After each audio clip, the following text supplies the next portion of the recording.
Heading डालेंगे मास spectrograph, ठीक है ना।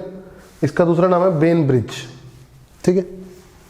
मास स्पेक्ट्रोग्राफ क्या होता है, थोड़ा इसकी थ्योरी लिख लेंगे, ठीक है ना। थ्योरी लिख लो, इसकी हल्की सी थ्योरी लिख लो, फिर समझाता हूँ। समझाने में कोई ज़्यादा बड़ी बात नहीं है, आसान है। देखो लिखो this experiment is used to find mass number of atom,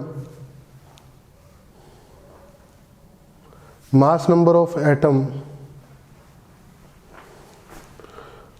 or to determine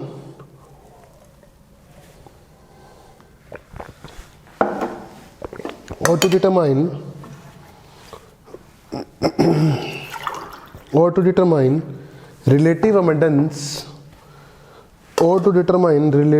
abundance of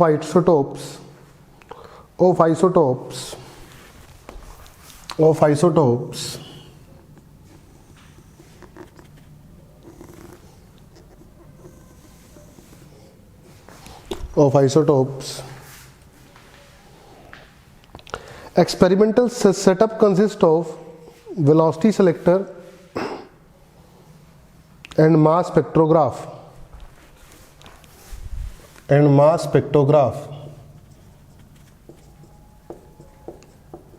ठीक है। नीचे की तरफ हमें इलेक्ट्रिक फील्ड दे रखी है, इधर ई नॉट, इधर मैग्नेटिक फील्ड दे रखी है क्रॉस बी नॉट, इधर मैग्नेटिक फील्ड दे रखी है डॉट बी नॉट। मतलब प्लेट के इस तरफ मैग्नेटिक फील्ड अंदर है, प्लेट के इस तरफ मैग्नेटिक फील्ड बाहर है। सही है, कोई दिक्कत वाली बात नहीं, ठीक है। तो हमने करा, ये लाइन है, ठीक है। ये क्या है बेटा, लाइन है हमारी। तो यहां पर मैंने चार्ज पार्टिकल को वेलोसिटी दी, ध्यान से देखो, किसको वेलोसिटी दी, चार्ज पार्टिकल को वेलोसिटी दी, जिसका चार्ज क्या है Q, मास क्या है M। ध्यान से देखना, सही है, कोई दिक्कत वाली बात नहीं।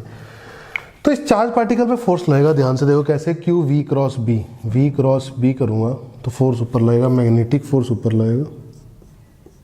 कितना लगेगा magnetic force, Q V cross B not, angle 90 degree का।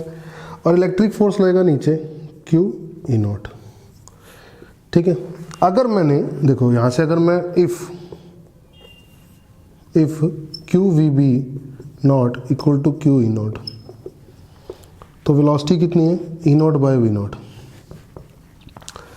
तो अगर यहां पर चार्ज पार्टिकल के पास, if charge particle have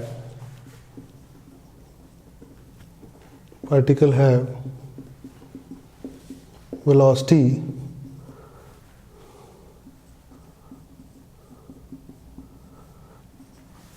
equal to E naught B naught, E naught by B naught, greater than E naught by B naught और less than E naught by B naught, तो क्या क्या होगा ये देखना है मुझे।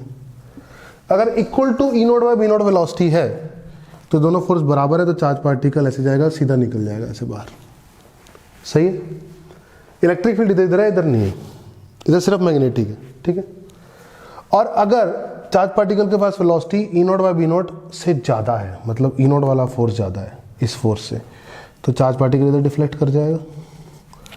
और अगर चार्ज पार्टिकल के पास velocity E not by B not से कम है, ठीक है, E not by B not से क्या है, चार्ज पार्टिकल का वेलोसिटी कम है, तो चार्ज पार्टिकल इधर डिफ्लेक्ट कर जाएगा। अरे बोलो बेटा, सही है, कोई दिक्कत वाली बात नहीं है। तो वेलोसिटी सेलेक्टर का मतलब हुआ V naught V equal to E not by B naught वाली वेलोसिटी हमने सेलेक्ट कर ली है। जो चार्ज पार्टिकल सीधा जाएंगे, हम समझ चुके हैं उनकी वेलोसिटी कितनी है, E not by B naught. समझ में, ये तो वेलोसिटी सेलेक्टर का काम हुआ। अब आगे जो चार्ज पार्टिकल सीधा चले गए, जिनके पास velocity E not by B not थी, उनकी कहानी समझते हैं, ठीक है। वो उसके कई सारे आइसोटोप्स थे, ठीक है ना।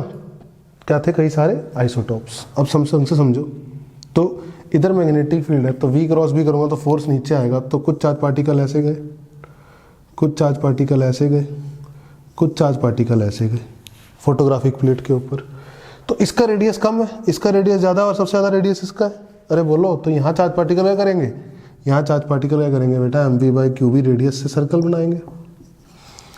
पक्का? तो देखो मैं बोल रहा हूँ आइसोटॉप, आइसोटॉप मतलब चार सेम है, मैग्नेटिक फील्ड सेम है, वेलोसिटी ई नॉट और बी नॉट है सबकी, तो मास सबका अलग अलग है। तो जिसका रेडियस बड़ा उसका मास बड़ा, ठीक है ना, सही बात है। तो इसका मतलब अगर 3 आइसोटॉप थे तो सबसे बड़े मास वाला सबसे दूर जाके टक्कर मारेगा, फिर यहाँ, और सबसे छोटा मास सबसे पास टक्कर मारेगा। अरे समझ में आ रही है कि नहीं आ रही है, बोलो। तो अगर आपसे बोला जाए कि इसका रेडियस है R1, इसका रेडियस है R2, इसका रेडियस है R3, तो R1 ये मास मान लो M1 है, ये M2 है, ये M3 है, ठीक है ना, सही बात है। तो आपको साफ साफ दिखाई दे रहा है इसका रेडियस छोटा है, तो R1 रेडियस छोटा है, R2 रेडियस, फिर R3 रेडियस सबसे बड़ा है, क्योंकि जिसका मास बड़ा है उसका रेडियस बड़ा है। और रेडियस किसका बड़ा दिखा रहे हैं? M3 का। अरे बोलो, M3 का रेडियस बड़ा दिखा रहे हो ना, तो R3 रेडियस क्या है?